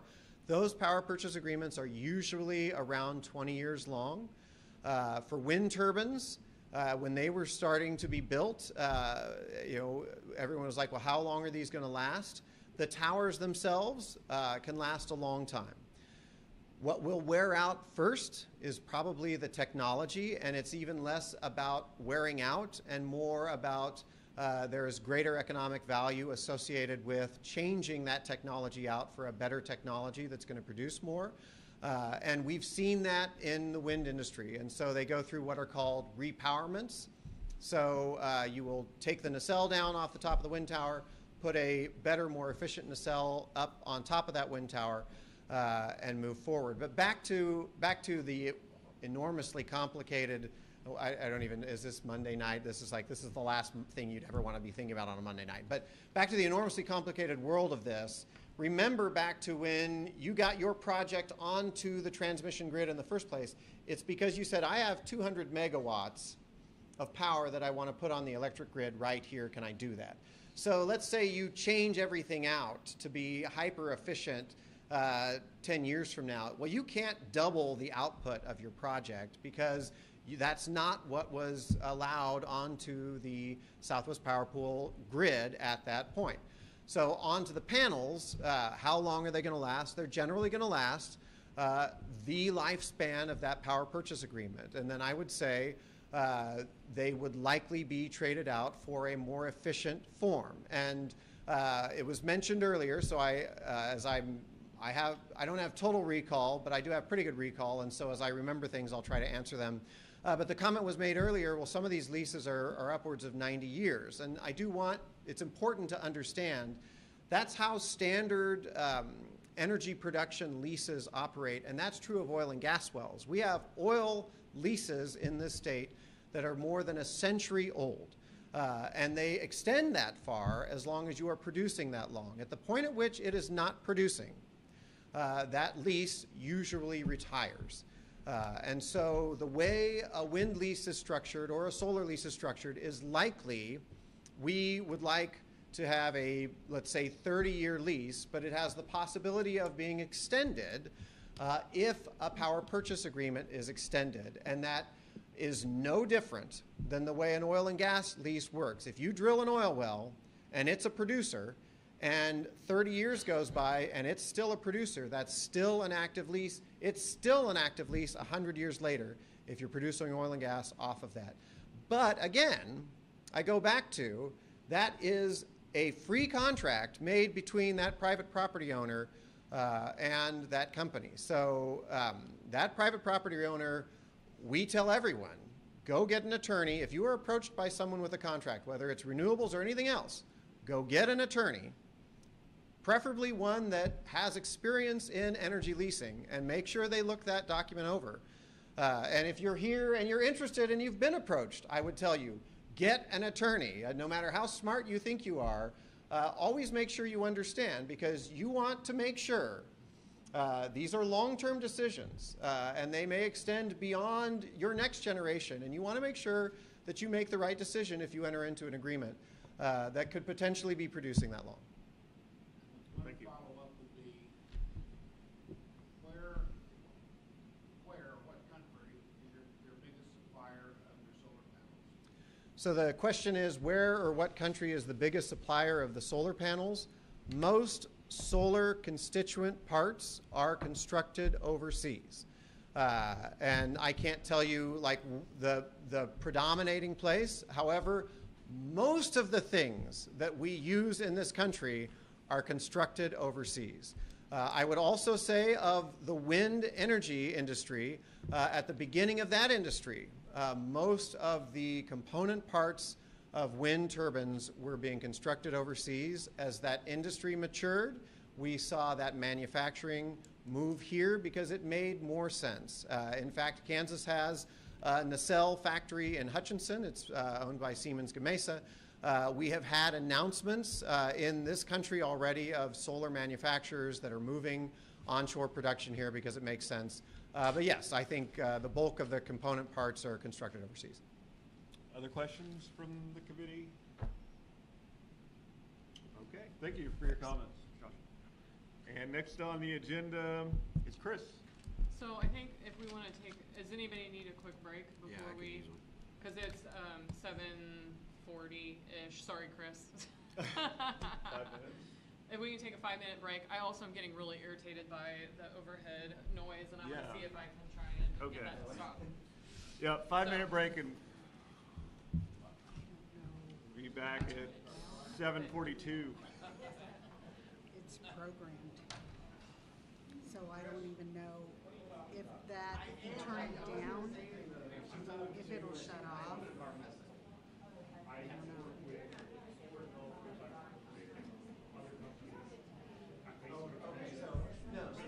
Yeah.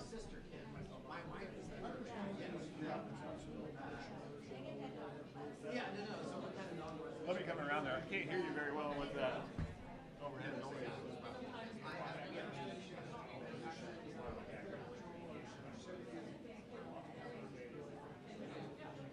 Also, I wanted to notate for anybody here, if you do leave, the front doors actually lock, and so don't go and start pushing them. If you do leave, there's a little eye up on the car edge. Just wave your hand in front of it, and the door will open for you. But once you walk out, you won't really get back in unless someone opens the door for you. Just so you know.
Yep. Uh-huh. Sure.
Julie liked this like Anna did. She brings cookies. Shawnee coming back? Is she?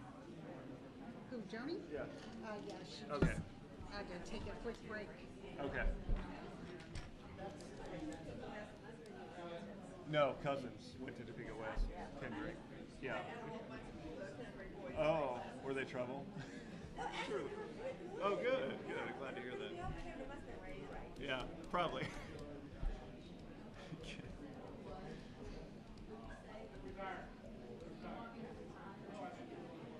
Well, we can start without her. We'll call the meeting back to order. Come on, kid. We got to go home at some point here. I'm hungry. Where'd Jeanette go? She went out to the bathroom or something. Okay, we'll get started. Chris, if you want to take the podium. All right, guys. My name is Chris Carey. I'm an environmental consultant here in Topeka. My company is PPB Enviro Solutions. I am not being compensated by anyone for my time here today. My time today is really just to give you guys an opportunity to ask questions about the nuts and bolts of what goes into environmental due diligence, regulatory permitting, environmental permitting, local permitting, those sorts of things, to help explain some of what I've experienced both here in Shawnee County and in my work at other facilities across the state. And so I don't have a prepared presentation, so whatever questions that you guys have, I think you're in a really interesting spot here in that you don't currently have any regulations that deal specifically. So the microphones don't amplify, they just record. So Chris, So you're going be to have loud? to just be loud. Okay. Sorry about that, guys. My name is Chris Carey. I'm a geologist. I'm an environmental consultant. My firm is PPB Enviro Solutions. We're based in downtown Topeka. We do a lot of environmental remediation work. We do environmental permitting for our clients.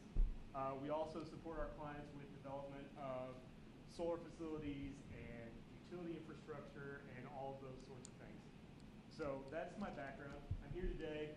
I don't have a presentation. I'm here today to answer questions that the commissioners may have in terms of the nuts and bolts of what goes into site selection, what goes into the environmental considerations that you have when you're looking at solar, and also some of the details that goes into what's the process like for seeking community engagement when you're working through one of these processes. So in some communities, some counties, it's very, very detailed. You have to have an open house. You have to have a planning commission meeting. You have to have pre-application meetings with the planning department. Then you go on, meet with the county commissioners, and you can have lots of different levels of public outreach through that process. Other counties, you submit your application, you get signed off by the Board of County Commissioners, and you move on. So there are a lot of different ways that counties have approached this. And locally, we have, Shawnee County, you guys are developing your regulations. We have counties in our area that have passed moratoriums that say we don't want this here. And then there are counties like Douglas County where they've developed very robust regulations that deal specifically with how you handle the large-scale solar farms that Josh was talking about earlier, and then how you handle the smaller projects that you guys probably all remember dealing with me about a year ago on a few of these. So that's the situation we're in. That's kind of what my background is. I am not an electrical engineer. I am a geologist. I have people on my team who can answer a lot of the complicated technical questions, can really get into the issues on the endangered species, all those sorts of things. That's not me. I'm more of a generalist. I can help answer some of those questions and really talk about what I've seen that's worked well and what I've seen that hasn't in terms of working through this process to make sure community concerns are heard, to make sure that concerns about setbacks are properly addressed through the regulations and those sorts of things. So with that, Okay. I will open it up for questions. Thank you. Questions from the commission?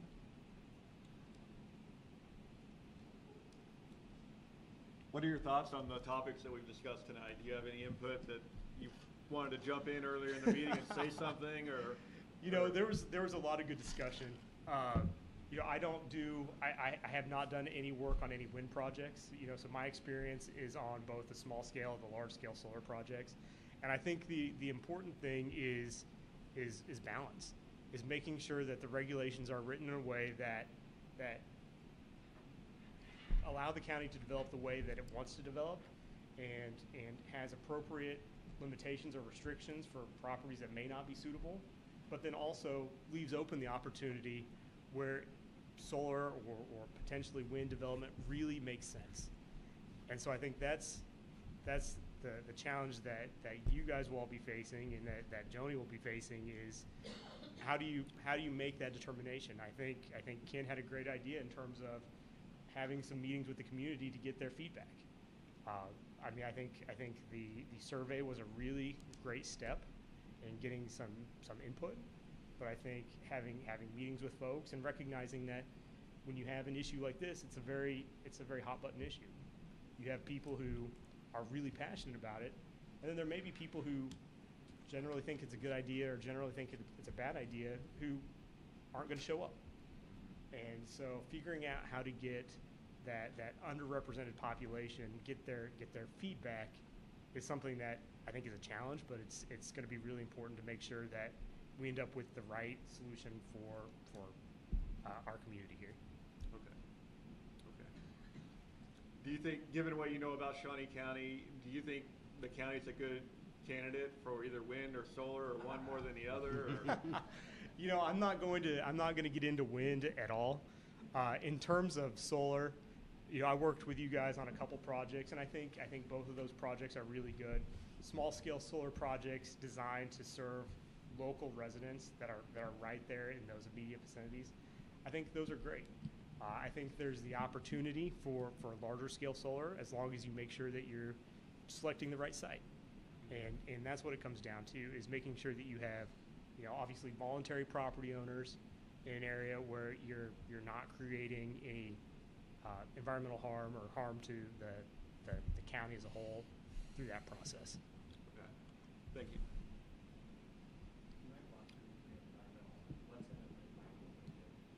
So Josh is asking me to go through what is in an environmental review. What types of things do we look at? Okay. And so first things first, we're going to look at what was the property that we're looking at use for. You know, is it farmland? Has it always been farmland? Is it a former brownfield site that we know was contaminated? So there's that side of it in terms of, do we think that there's the potential for there to be environmental contamination on a property? So we have a process that we look at for that. Next, we're going to look at what's the layout of the property. Is this a heavily treed, heavily wooded property that has a lot of natural resources? Is it native grassland that you probably don't want to convert, but can you preserve some of that along with like a solar development? So we're going to look at the habitat, the natural resources that are there. We're going to do endangered species surveys. We have a number of endangered species here in Shawnee County. We have species that are being uplisted from threatened to endangered. We have new species of bats that are about to be listed as endangered. And those are all things that you need to look at. So if you have a property that is, you know, farmland, that's going to be a property that doesn't necessarily provide a good source of habitat for those endangered species. And that's going to be something that is maybe more suitable for a solar development than something that requires clearing a bunch of trees or, you know, filling in a wetland or something along those lines that would maybe be less desirable. Lots of other things come into play too. You know, we're going to be looking at floodplain development. We're going to be looking at you know, potential FAA considerations, particularly for wind, but those are going to be kind of the big things that we look at from an environmental standpoint. Is do we have pollution? Do we have wetlands or waters of the United States issues that we're going to have to permit? Do we have endangered species impacts that we need to be concerned with? Those are going to be kind of the big ones that we have to look at up front, and then drill down as we need to, depending on what we're dealing with. Okay, thank you. Okay. Well, we don't have any other questions. Thank you for coming in today, giving us that information. And we'll move on to our last agenda item, which is discuss next steps. Joni?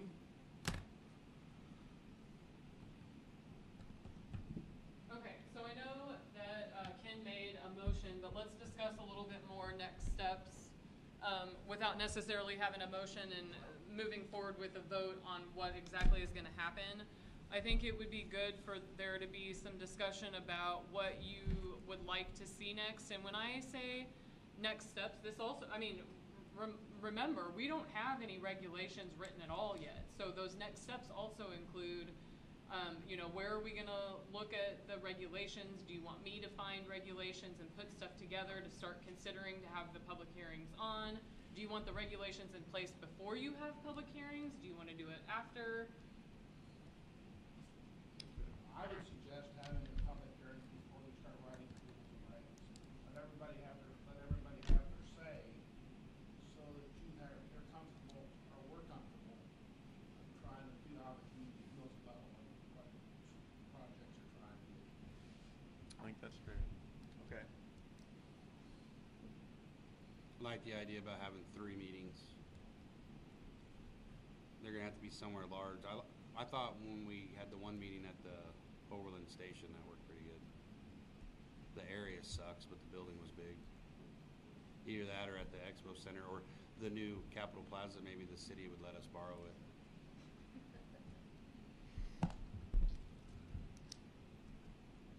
Maybe the county commissioners have a little insight where they'd like to have meetings.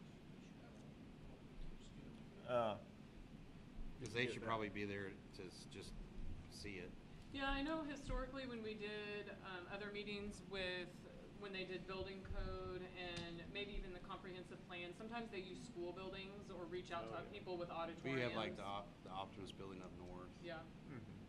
By having meetings in each commissioner's district, lets everybody in that area know there's something coming. They get a feel for the event that's coming through, and they'll know about it. So I think the commissioners should work hard about getting the word out.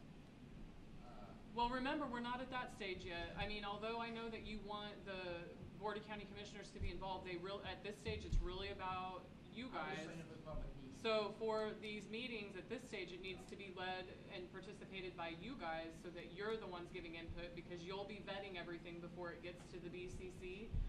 You know, I keep in touch with all the Board of County Commissioners, and each of you who are appointed by a Board of County Commissioner absolutely can have contact with your commissioners and talk to them about it as well. But I don't know how much participation they will have at the public meetings at this stage versus later down the road. I mean, that's up to each of them, honestly, what they do. Okay, so recommendation would be to do a meeting in each of the commission districts. So what I'll do is I will start looking at some options for locations before the meeting in December to talk about and, you know, start looking at potential dates of when those might happen. I won't start writing regulations yet, but I do want to go ahead and work with the communications department and the IT department to start putting together a sub web page on my planning department webpage so that we can start putting information out once we do have it with public notices. It would be extremely helpful if any one of you wants to participate in some of the media availability and make sure, well, each of you has a district though, just like, you know, Mr. Corbett was saying, each of you has a district.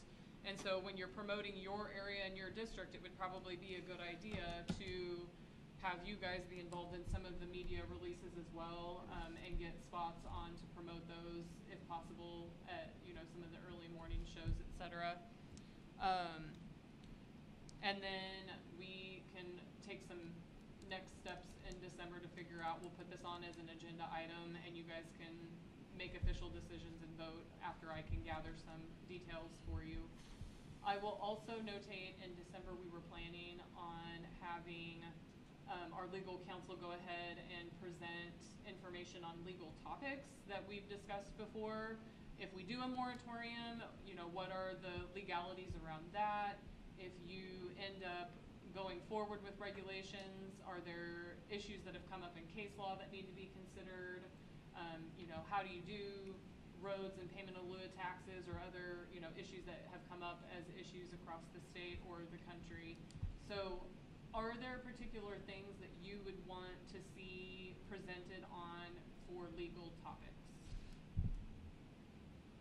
Say that again. Are there items that you would like the legal counsel to present on at the December meeting on legal topics surrounding moratoriums or bans, regulations in general, any issues with wind or solar that you particularly are interested in having them present? I think that, well, I'd be like, I think what you're talking about, it's already around us in several counties, so just kind of give us an update, how it's running, pros and cons against both, and maybe just see where he's at. Yeah, and if we can do a we discussed at length if we could when we first decided to do a moratorium.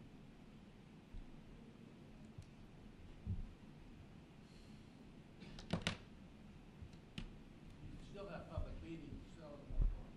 Yeah. I was speaking more, not so much on a temporary one, but on a permanent. Oh, like what the, permanent. yeah, Oh, yeah, okay. yeah, yeah. Okay. And he can discuss that as Yeah. well on the temporary, but that's what I was speaking of. Okay. I have a comment. Go ahead. So, I want to, this is kind of addressing you, you guys can't respond, but some of the concerns people talked about, a couple ladies that got up there. So, we all, in a moment of weakness, decided, yeah, I'll sign up for that. So we're not like paid or anything. We're just like you, right? I live up north. You live Auburn. We kind of live around the county. This got brought up to us because back a year ago or whatever, when we did the Auburn solar thing, right? We all sat here, and Ken had brought it up. He's like, well, we don't, Shawnee County as a county has no rules or regulations or anything on solar or wind. And so we handled it as a case-by-case basis. So basically, if one of you guys decided, hey, I want to have a wedding venue, right? That's what we deal with a lot. You know, people come in and say, hey, I want to have weddings on my property. This neighbor doesn't like that neighbor. No, you can't have it there. You know, small stuff. And then all of a sudden, it's like, hey, here's a solar thing. What do we do? So instead of having a case-by-case basis and having a meeting every time we had one, we were like, hey, let's put some rules and regulations in place to protect the county in a whole, right? What's best for the county? And then we all come from different backgrounds. And so that's what originally brought this up. It wasn't a matter of, hey, someone wants to put a solar farm in, or hey, someone wants to put a wind farm in. It's, hey, let's be proactive and try to do something beforehand. So as far as like the land leases and all that, that's all the stuff that you guys have heard about. We don't hear any of that. All we ever hear is if a wind farm or when Evergy wanted to put the solar farm in, they apply through the county, and that's the first time we hear of anything. So once they apply with the county, then it's like, hey, we're going to have a meeting on it. Well, we had a meeting on it. It went to the commissioners. It got kicked back to us. We had another meeting on it and went through. During that whole thing, I think we only had, like I said, the first meeting there was like 4 or 5 people that were opposed to it. The second meeting, there was nobody opposed to it. Why the homeowner all of a sudden changed his mind and didn't have it, I don't know. This kind of reminds me a little bit about we did one on the trash dump up north. The first meeting we had, there was 3 people there opposed to the trash dump being raised 25 feet, right? Well, word got out after our meeting, and then a bunch of people went to the commissioners meeting. It got kicked back down to us. And so it's very important that you guys know stuff, but we have this meeting every month, second Monday of every month, and most of the time there's like 3 people out there, and we're talking about wedding venues. We're talking about someone wanting to put a winery in. I mean, just little stuff. Then all of a sudden these big things come, and so I'm not trying to hide nothing from nobody. We try to get the information out, but we can't. You know, the survey was a starting point for us to start. Yes, 800 people is not a whole lot, but even that trash dump, we had 5 people, right? 5 people is not a lot. Even all you guys is not a lot. So my recommendation and the stuff that I see, while we could spend 7 hours of having 1,000 people stand up and say the same thing, the trash dump, what worked really good for people is they went and they had people posted up at Petrodeli up north, and they were signing a petition. They were getting signatures. There's people going door to door. Do you want this? Sign no. And if you came in here with the signatures of 1,000 people that's gonna speak a heck of a lot more to the commissioners versus having 100 people at the meeting saying they don't want it. Still come to the meeting, but the petition's gonna speak a lot more volume, just based on what I've seen. So. Thank you, Josh. Do you think we should have another survey or extend the survey? Oh, the time of the survey, extend the time? The survey is still completely out there. It can be reopened. It can be extended. If we want to consider other questions, or if you feel like based on the information that we received that we should have rewritten some of the questions, even more than what we did, there's other things that we could consider and reopen it and keep it open for a longer period of time, or just kind of throughout the whole scope of all of this even. And I think as important as this is to you, all of you, remember that it takes 2 county commissioners to pass anything whoever wants. We can sit here and talk till we run out of Diet Coke. It don't mean squat. There's 2 of them to make your fate. So you might consider chewing on some ears a little bit. Thank you, Ken. You're out of Diet Coke, you can't talk about it. You're done talking. John's gonna bring us that way. I'm out too. Okay.